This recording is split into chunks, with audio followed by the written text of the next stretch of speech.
Hey, how's it going today? It's Wednesday. We are tackling a new day. And within this video, we're going to be taking a look at University of Bristol and some of the announcements made when it comes to receiving £3 million funding for development of the lithium technologies for fusion. This announcement was made very recently. That would be 14th of December last week. Myself, I'm interested in reading it. Haven't read it yet, so let's delve into it.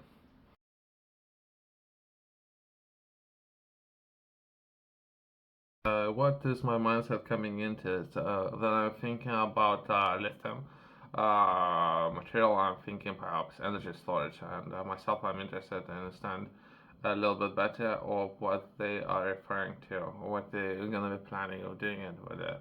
Three University of Bristol projects have secured prestigious contracts worth circa somewhere around the area of 3.5 million with United Kingdom Atomic Energy Authority to develop lithium technologies for fusion energy. Fusion energy has great potential to deliver safer, sustainable, low carbon energy for generations to come. It is based on the same process that powers the sun and stars and will form part of the world's future energy mix.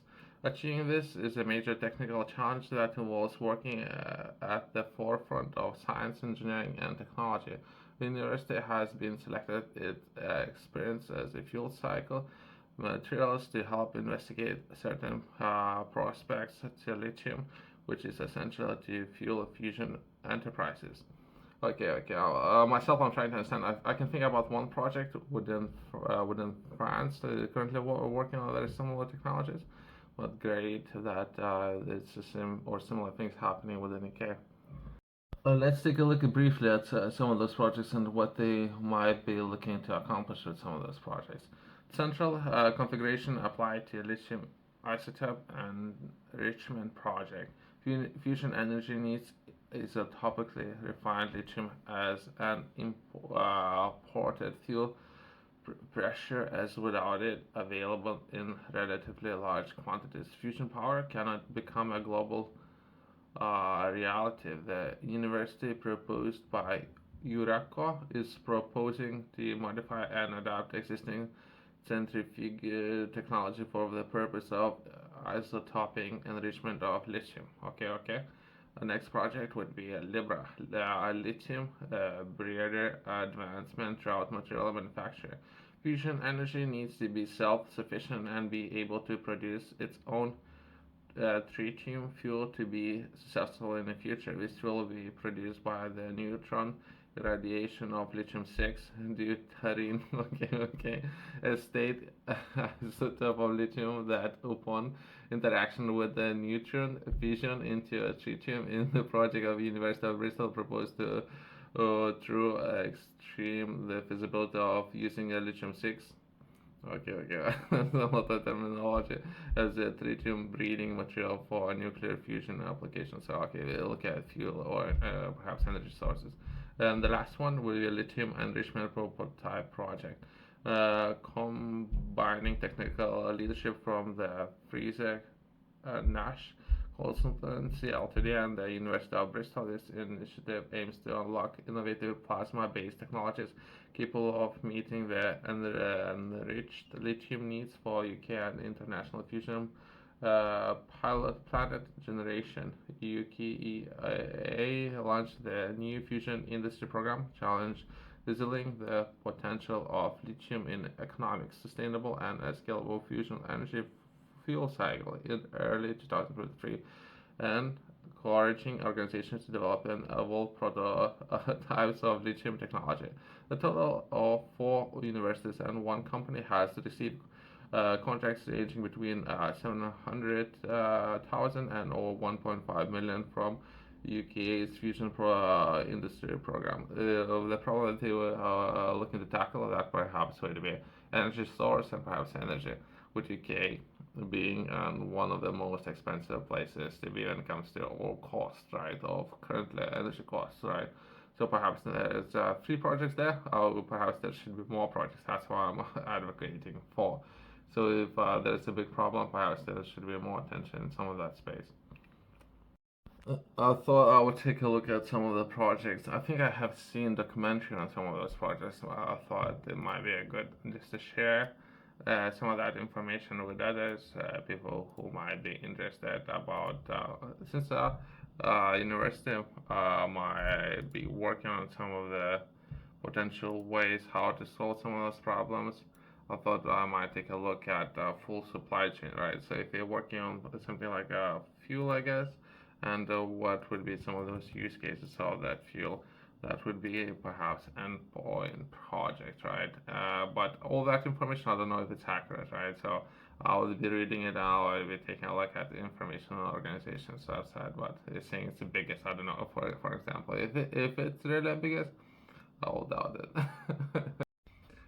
Perhaps these kind of projects, if we are taking a look at places like UK, there might be more of those, right? Well, based on the price, or perhaps there is a very promising marketing market within the UK, right, to launch these kind of projects and charge people so much money for electricity. So, because there might be bigger demand as we go for electricity, demand would increase. Perhaps will double if not triple, right? And myself, if anything I can do, perhaps generate more attention to that space.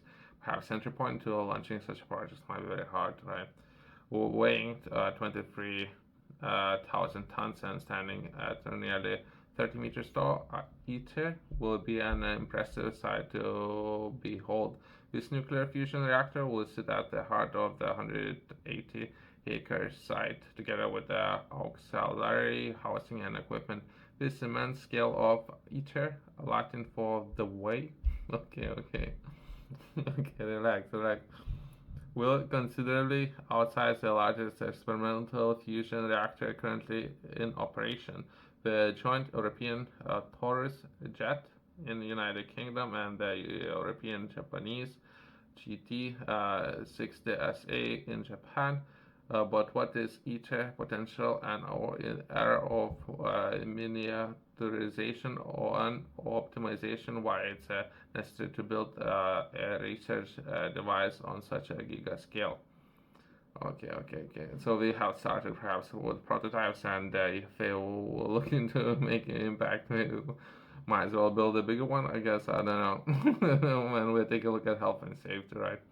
One of the ITER primary goal is to provide the fusion reactions can produce significantly more energy than the energy supplied to initiate the reaction process, resulting in an overall gain of power. Reactors like ITER can be called tokamaks, and used as combination of a healthy system, strong magnets, and other devices to create energy releasing fusion reactions in super hot plasma. The resulting magnetic fields blend and spin the charged particles around the donut shape reactor just because of the friction, right? Because the speed and everything within those donuts vessels, so that these can fuse and produce fusion energy. As for the question of size, larger tokamaks provides better insulations and confine the fusion particles for longer, those producing more energy than smaller devices.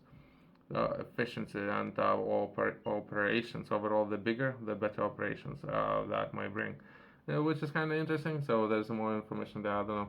The significant indicators of the reactor's performance is fusion power gain, or the ratio between the fusion power produced and or power injected into the plasma to drive the reaction. It is expressed by the symbol Q. To date, JET has achieved the best gain with a Q value of 0.67 by producing 16 megawatts of fusion power from 24 megawatts. Okay. Of heating power. A much higher Q value will be needed for electricity production, however. So there's a lot of information. I don't know. It's worth reading. So just touch on that. Still, otherwise it might be too long, and I don't know if this information is very accurate. But either way, there's some information is missing. What will be important is what overall that's how potentially all things can function. I would like to share a book with you. I have put a lot of work into it, and hope with a hope that this book will bring a lot of value to you, in particular when it comes to establishing and launching your own first business. That will be livestock enterprise.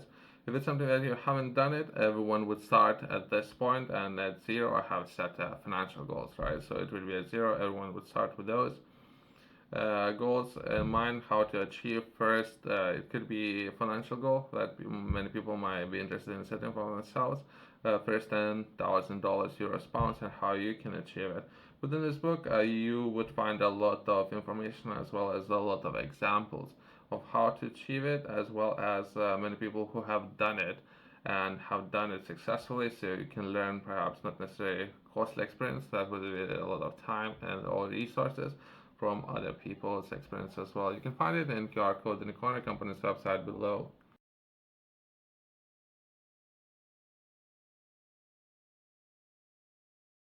I'll try to reach out to the Bristol team that is working on some of those energy sources, and I'll try to understand the process. I don't know how costly, how big of the team they might have. Myself, I'll look into take part in some of those projects. Thanks for watching. I'll see you in the next one.